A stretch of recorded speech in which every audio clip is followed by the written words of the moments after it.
இன்றைக்கி நம்ம எங்கே நோம்பு திறக்க போயிருக்கோம் அப்படின்னு சொன்னால் திருவாரூரில் இருக்கக்கூடிய நம்ம ஃபாலோவர்ஸ் தாங்க நம்மளுக்கு அழைப்பு எடுத்தாங்க. ஃபாலோவர்ஸை தாண்டி எனக்கு நிறைய அன்பு தம்பிகளை வந்து அந்த ஊரில் நமக்கு இருக்கிறாங்க. ஆமாம், தொடர்ந்து பர்சனலாக நம்ம ஊருக்கு எப்போ தான் போவீங்க, போக மாட்டீங்களா அப்படின்னு தொடர்ந்து வந்து மெசேஜ் பண்ணக்கூடிய சூழல்.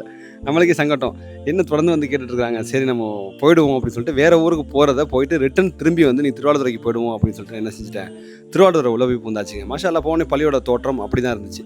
நிறைய பெரியவர்கள் தாங்க நிறைய அந்த சேரை போட்டு அமர்ந்திருந்தாங்க. அப்புறம் மாஷால்லா நிறைய பெண் பிள்ளைகள் அந்த உட்கார்ந்துருக்கிற சூழலையும் நம்ம பார்த்தோம். அற்புதமான காட்சிகளாக இருந்துச்சு. நிறைய சிறார்களுங்க, நிறைய நபர்கள் வந்து நம்ம ஃபாலோவர்ஸ் இருந்தாங்க. அவங்கள பார்த்துருக்குறேன், நாங்கள்லாம் மெசேஜ் பண்ணணும், நாம தான் கமெண்ட் பண்ணணும் அப்படின்னு சொல்லிட்டு நிறைய சிறார்களை வந்து நமக்கு வந்து சொல்லக்கூடிய செய்திகளை பார்த்தோம். இந்த 6 சிறார்களை பற்றி நான் பிரத்யேகமாக சொல்லியே ஆகணுங்க. இவங்க வந்து இந்த பள்ளியில் ஈத்திகாஃப் இருக்கக்கூடிய சூழல் ஏற்பட்டிருக்காங்க. மஷா அல்லாஹ் அப்படின்னு சொல்லிட்டு பார்க்கும்போது ரொம்ப மனநிகழ்ச்சியான ஒரு காட்சிங்க அது. ஏன்னு சொன்னால் ஈத்திகாஃப் என்றாலே இப்போ ஒரு பள்ளியை பொறுத்த வரைக்கும் பெரியவர்கள் இருக்கக்கூடிய காட்சிகள் நம்ம அதிகமாக பார்த்துருக்கோம். உண்மையா இல்லையா? அது யாரை மறுக்க முடியாத உண்மை.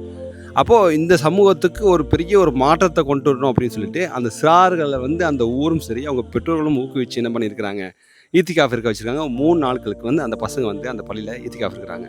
அப்போது என்ன பண்ணணும், இவங்கெல்லாம் நம்ம முன் உதாரணமாக எடுத்துக்கிட்டு இளைஞர்கள்லாம் முன் வரணும். எனக்கும் சேர்த்து தான் இந்த உபதேசத்தை நான் சொல்லிக் கொள்கிறேன். அப்போது அவங்க பெற்றோர்களும் ஒத்துழைப்பு கொடுத்துருக்குறாங்க, அந்த ஊரும். அப்போ இந்த ஊரை வந்து நம்ம என்ன பண்ணிக்கணும், இந்த விஷயத்தில் நம்ம என்ன பண்ணணும் அப்படின்னு சொன்னால் முன் உதாரணமாக வாழ்க்கைக்கு எடுத்துக்கிட்டு எல்லாரும் நம்ம குடும்பத்தில் இருக்கக்கூடிய அந்த சிறார்களாக இருக்கட்டும், இல்லை இளைஞர்களாக இருக்கட்டும், அவர்களுக்கெல்லாம் என்ன பண்ணணும், நம்ம உபதேசம் சொல்லி ஒரு முன்மாதிரியான ஒரு வாழ்க்கை, இஸ்லாம் நெறிமுறையை சொல்லக்கூடிய அந்த வாழ்க்கை கட்டமைப்புகளை கொண்டுட்டு வரணும் இன்ஷா அல்லாஹ்.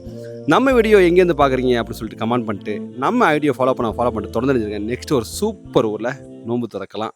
ஆனால் குறைவான 2 நாட்கள் தான் இருக்குது.